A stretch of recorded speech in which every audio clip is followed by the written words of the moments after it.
Hey guys, Steve from PC Budget Solutions here, and I've been wanting to make a follow-up to this video for some time now, and I'm doing a screen capture because this thread right here actually prompted this video, and there's a lot of heated discussion. I decided to step back, and there were some issues, but I realized at the core of it, nobody was on the same page here. So we actually figured out what everybody's issues and opinions were, and the thread moved along and everything was good. But I want to go over some notes here. So I'm actually going to bring up a chart, and I'm going to have you guys take a look at it here for the time being. I'm going to bring my notes up here so I can actually see what's going on. So first things first is I want to go over my history and my history of what I've owned. So here is all the new, Skylake X and KB Lake X and KB Lake Threadripper Rise and everything like that. But I've not owned many AMD chips. I've owned an FX series that I've done for testing, both Bulldozer and PAL Driver. I've messed with Phenom 2, Phenom 1, Athlon 2, FM2 processors. I've messed with those. But personally, I've always owned mostly Intel. Ryzen's my first AMD chip. I've had my recent history a Sandy Bridge i7. I had a Devil's Canyon i7, both overclocked. I love them. They were great processors.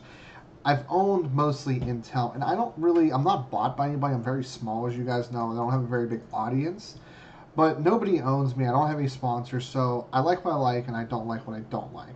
I love EVGA, and I love Seasonic, and certain brands, and there's certain brands I'll avoid. But I think where most of the flag came from in this thread here, and this is on the WoW forums, this is where you can see some of the arguments when it got a little heated, was they were under the impression that I was straight up saying that Intel is not as good as AMD, and that's definitely not the case. There's no doubt that if you buy this processor right here, this is the Skylake X i9 7980XE, is going to perform better than this processor. If you take this processor, which is $1,700, and put it up against this processor, which is rumored to be $850, I would expect the i9 to perform better.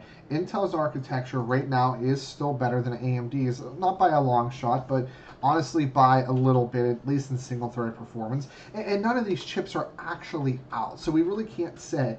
But Intel, if you have $5 grand to drop on a computer, you're probably going to buy this chip. I'm not going to recommend you to buy AMD. What I'm talking about is when you're looking to spend $850 right here versus, no, we'll say this. Let's say this actually comes out at $1,000, okay? And this is $1,000. Would you rather go with 16 cores, 32 threads, or 10 cores and 20 threads? Now, in this, I did the base clock because if you actually pull up here, all these boosts clocks that they show here are on one single core. That's it. So I did the base clocks across the board.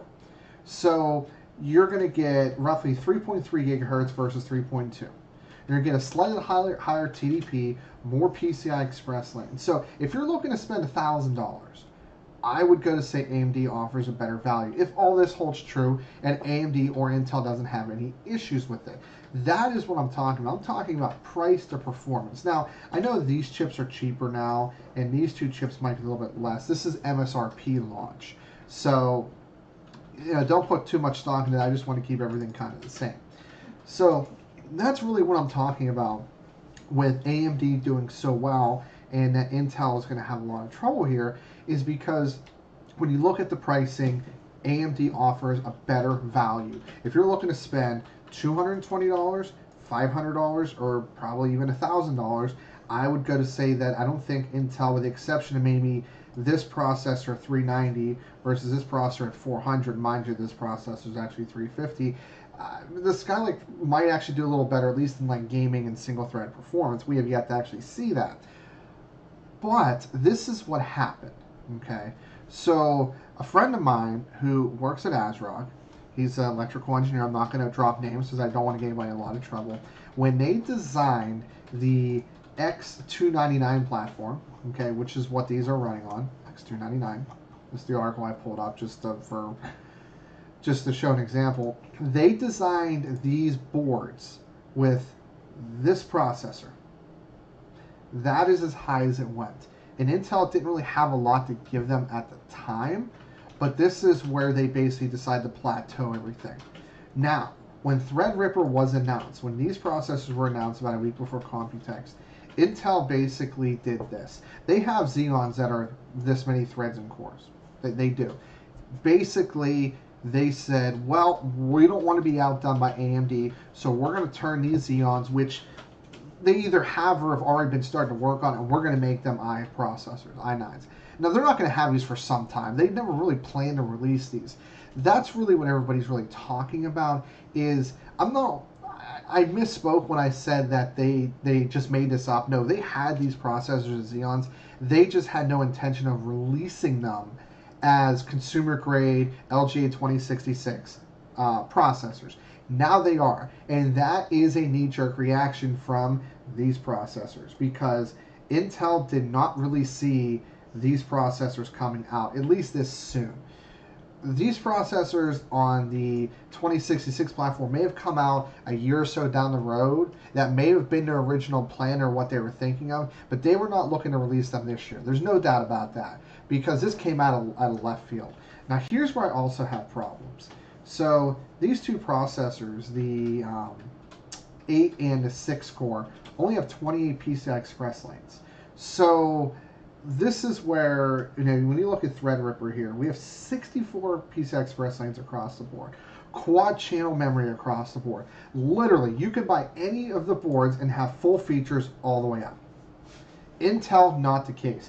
You have basically Kaby Lake refreshed processors with a higher TDP seen here, put on a 2011 socket, and you could have anywhere, and this is Linus's note, anywhere from 4 to 8 DIMM slots, dual channel, quad channel, dual channel, dual quad, whatever have you.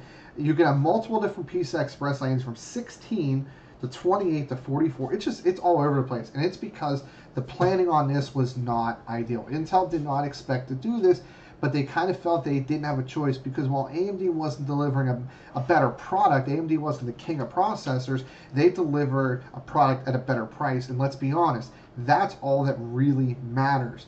There's not a lot of people that say, I'm going to drop $5,000 and buy this CPU. If that was the case, then Intel wouldn't have cared. They would have just priced, other CPUs higher. The problem is Intel is going to be struggling. They're going to have better quality chips and a better architecture by a little bit. However, they're not going to have the pricing to go with it, and they never have. And that's where AMD is kind of creeping up on here. So these are kind of the overall charts. Hopefully there isn't really any mistakes. I could be wrong.